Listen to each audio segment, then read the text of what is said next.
சபரிமலையில் உள்ள அந்த 18 புனித படிகள் நாம் நினைப்பது போல வெறும் கல்படிகள் மட்டுமல்ல. அவை ஒரு மனிதனின் அகம்பாவத்தை களைந்து அவனை ஒரு பக்தனாக மாற்றும் ஆன்மீக பாதை. கடவுள் ஐயப்பன் தரிசனம் பெற முன்பு முதலில் மனிதன் தன் மனதையே வெல்ல வேண்டும் என்பதற்கான சின்னம்தான் இந்த 18 படிகள். முதல் 5 படிகள் கண், காது, மூக்கு, நாக்கு, தோல், அதாவது மனிதனின் 5 அறிவு இன்பங்களை கட்டுப்படுத்த வேண்டும் என்பதை கற்றுத்தருகிறது.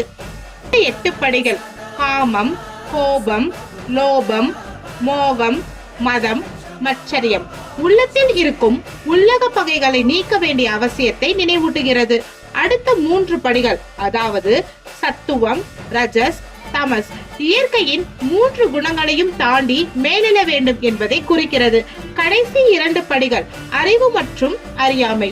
அறியாமையை கடந்து அறிவை அடைந்த பிறகே உண்மையான தரிசனம் சாத்தியமாகும். அதனால்தான் இந்த 18 படிகளையும் கடந்து சென்ற பிறகே அப்பன் ஐயப்பன் கண்ணுக்கு தெரிகிறார். ஆனால் உண்மையில் அந்த தரிசனம் கோவிலில் இல்லை, உங்கள் மனதுக்குள் தான் உருவாகிறது.